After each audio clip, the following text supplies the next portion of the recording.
Hey, this is Leo, and today we're going to be taking a look at ChainLink on the daily chart, looking at a Coinbase chart here. Not financial advice, not a financial advisor. All right, so, you know, first thing whenever you look at this, uh, just this move, it's very easy to channel because the entire price action of uh, ChainLink will fit within this lower tier of our median line or our Andrew's pitchfork here. So what I do, is I come in at the very beginning and I take these significant pivots, right? Start here, significant pivot, and then look how nicely that's containing prices. You can see we touch here, almost get back, but then we run up, right? So it's come back, it touches, resistance, resistance, resistance, resistance. So I think that the Andrew's pitchfork here is containing prices very nicely. So it gives us some structure to go off of. Next thing that I've been looking for is some algorithms. There aren't on the higher time frame. I haven't found any that are very. They're just not very consistent. You can find one here. You get a. Let's see. I believe it was this one, right? So there's your next one moving up, coming right down to the 50% retracement, right to the 50% retracement. Their first target's the negative 236. Technically it blew through there, so most likely they pulled from highs. So actually this one would be right there. Okay, so they'd be pulling from the high. So this one actually came down to the golden zone and then it rips through target again, but then the algorithm broke. So you would just pull from high, and then as you can see, it just ripped right through it. So on the bigger time frame, I haven't found one that's satisfactory. As you can see, that it's not really trading in a trend. There's a lot of broken ones in here, so it's quite choppy. Actually, I might have found one here, but let me see. No. Let's see what that one does. No, see, that one broke too. So they're just really inconsistent right now on the higher time frame. On the lower time frame, I can find them. Sometimes that happens with assets. It's not really that big of a deal. But so we're going to go ahead and jump in here into the Elliott wave count, and you'll notice that I've got two targets up here. So one being the call it 155. And that would be the finishing this 5-wave Elliott count. So we have a 1, 2, right? We get a 3, 4, and a 5. And I kind of went back and forth as to whether the count was done or not, because if you come over here and you look at this move looks very 3-wavy, but I can't discount it. Sometimes in the beginning of assets being listed, you'll notice a very choppy start, but that is a high. So if we just ignore a little bit of that, this first little bump here, you can count that as a 1 wave, right? We get our 2, okay? Now, the reason that I'm counting this overall move here as being the third is that if we come in here, right, and we look at, you can see, so what this is doing is it's showing the magnitude of these waves. So it helps to identify third waves. So if you notice here, you get this little bump for the 1, right? There's your little bump. Then you can see the magnitude of the third. So it helps to identify waves. So that's why I kind of look at it. I don't really look for divergences too much. And so you can notice just during this period, you have a lot more magnitude within this wave, right? Relative to where we are now. There's less. So it leads me to believe that this entire piece here is the third wave, okay? Because I was going back, okay, was the count done? Is it a 1, 2, 3, 4, 5, and we're done? Or is this the fifth of the third? So I'm kind of leaning on that count now. So if that is the case, and it's very much looking like it is, because if we zoom in here, you can see, excuse me. I talk a lot about looking for your swings, right? So we have a low, we have a lower high, we have make a low. Yeah, double bottom, so we'll call that a low. Then you have a lower high. We have the low. Now we've broken the swing, because this is going to be your swing, right? So that's the first sign that a trend is changing. And so what you do is you draw up your measured move there, your fib retracement, right there. You get your retracement, oops, click something. You get your retracement down to the 50, and then we're off. Now your first, what you'd be looking at, you would want to see it get through the opposing measured move, right? So you notice that you get the reaction there at that 50, right, to the tick.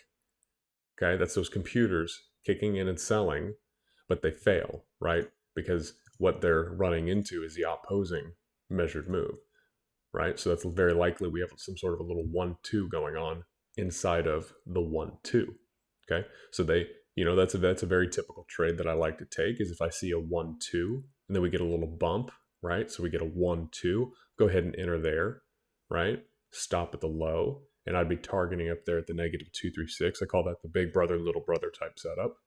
Okay, so it's a very good trade to look for. So let's go ahead and get back to the big picture. I did a little bit of kind of explaining my trading methodology there. But so looking at targets, right? Assuming we have a 1-2 here, and this isn't some sort of a more complex correction for the fourth wave.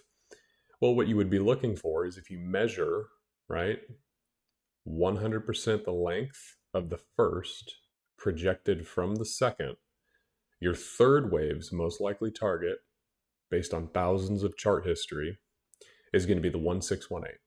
So that's your high probability zone. What I'd be looking for is around $100. It's also a psychological level.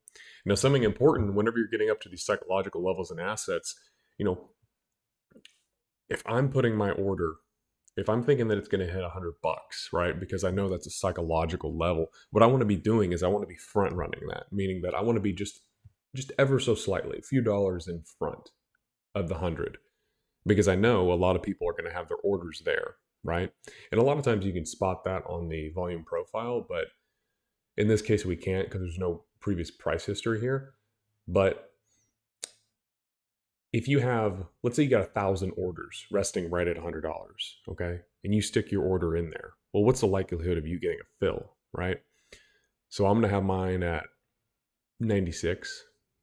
It's a little bit less profit, but I know there's probably a lot less orders down there. So it's much more likely that I get my fill on my target. Because this is, these are the things that people that they think they're day traders and they post a lot of videos, but they do pretty good technical analysis. But that's the difference between trading and doing technical analysis is there's a lot of little nuances when it comes to actually being profitable in trading. Because, you can have a trade run up to target, right? Run up to your 100, your order's sitting there. You don't get a fill, it touches your order, and then it pulls back, right? And then you miss your trade. And you're sitting there scratching your head, I don't know what's going on. Well, that's the difference, is that there are these little nuances in the market, and it just takes time to learn, experiencing them. There are just so many that it just comes with experience. And, it's something to...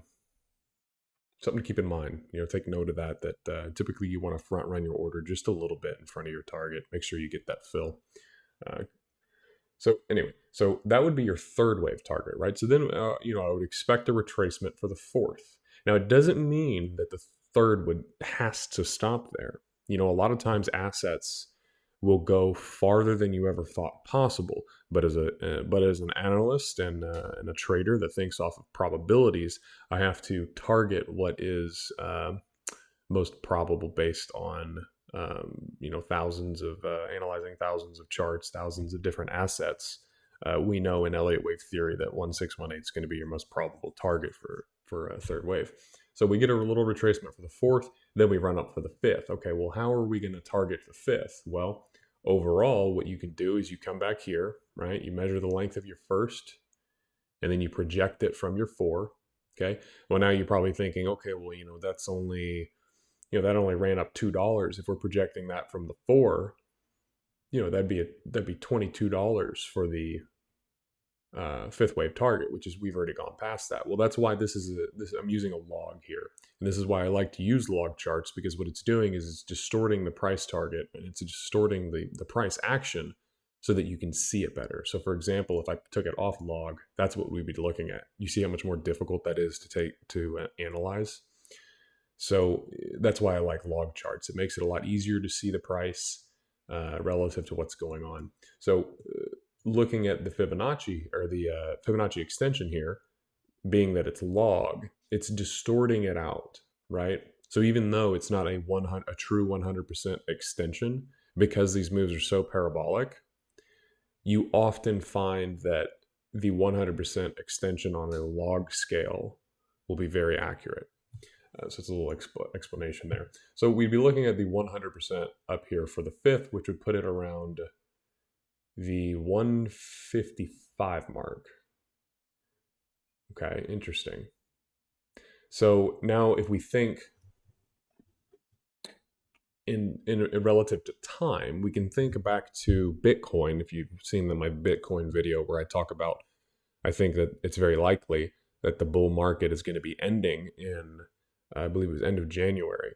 So, we would be looking at 100, assuming that this count is correct and that the trend is going to continue. My target for the bull market would be 155. And then, this would obviously complete a 1, 2, 3, 4, 5, which would be a 1, 2 on the larger scale. So, if what I'm going to be looking to do next, as this next bear market rolls around, is I'd be looking to load up, right? So where am I going to load up at? Well, I just pull the 50 or pull my retracement of the overall move, which, let's see here. Okay, so I'd be looking to buy. Wow, that's really steep. I don't think it would go down to $4.